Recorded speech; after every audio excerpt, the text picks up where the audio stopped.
নমস্কার দর্শকবৃন্দ, আমি রেফতি রামাস্বামী, অ্যাপোলো হাসপাতাল, সেকেন্দ্রাবাদ থেকে। চলুন আজ ডিম্বাশয়ের সিস্ট নিয়ে কথা বলি। ডিম্বাশয়ের সিস্ট কি? যে কোনো সিস্ট মানে হচ্ছে একটি ছোট থলি বা বেলুনের মতো, যার মধ্যে কিছু তরল থাকে, এবং ডিম্বাশয়ের সিস্ট হয়তো ডিম্বাশয়ের ভেতরে থাকতে পারে, আবার ডিম্বাশয়ের পাশে থাকতেও পারে। সব ডিম্বাশয়ের সিস্টই বিপজ্জনক নয়। এর অনেকগুলোই খুব সাধারণ এবং চিকিৎসা ছাড়াই নিজের থেকেই সেরে যায়।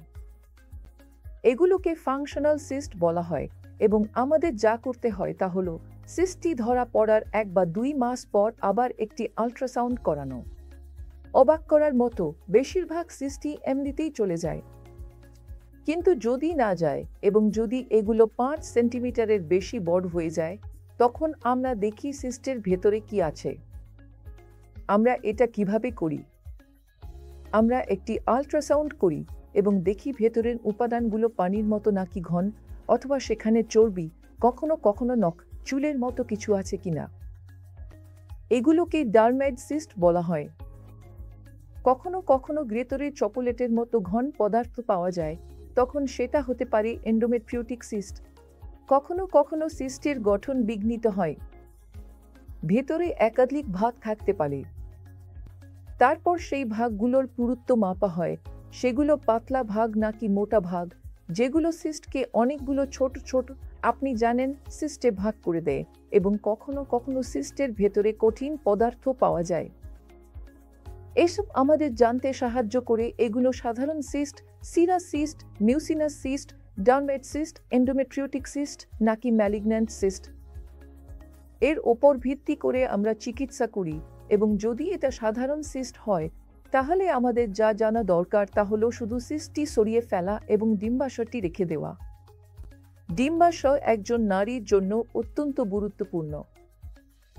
যদি এটা ডার্মেড সিস্ট হয়, তাহলে সিস্টটি সরিয়ে ব্যাগে রাখতে হবে এবং দেখতে হবে যেন সিস্টের ভেতরের কিছু পেটের ভেতরে না ছড়িয়ে পড়ে, কারণ ভেতরের উপাদানগুলো জ্বালাময় এবং আমাদের ব্যাগটি সম্পূর্ণ অবস্থায় বাইরে নিয়ে আসতে হবে। এন্ডোমেট্রিওটিক সিস্ট হলে আমাদের আরও পরীক্ষা নিরীক্ষার মাধ্যমে জানতে হবে অন্ত্র, মূত্রনালী, পেটের দেয়ালের আস্তরণে আরও এন্ডোমেট্রিওসিস আছে কিনা, এবং সেই অনুযায়ী সার্জারির পরিকল্পনা করতে হবে।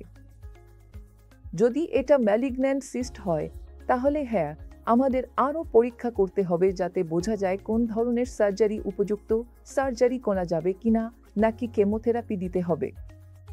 তাই মূলত আপনার যদি সিস্ট হয়, তাহলে আতঙ্কিত হবেন না। বেশিরভাগ সিস্টের কোনো চিকিৎসার প্রয়োজন হয় না এবং সেগুলো নিজে থেকেই চলে যায়। কিছু সিস্টের চিকিৎসা দরকার হয়, তবে কেবল সিস্টটি সরিয়ে ডিম্বাশয় রেখে দেওয়া উচিত। আপনাকে নিয়মিত আপনার ডাক্তারের সঙ্গে ফলো আপ করতে হবে। মূল কথা, আতঙ্কিত হবেন না, অপ্রয়োজনীয়ভাবে ডিম্বাশয় সরাবেন না এবং সঠিকভাবে সার্জারির পরিকল্পনা করুন। ধন্যবাদ বন্ধুরা।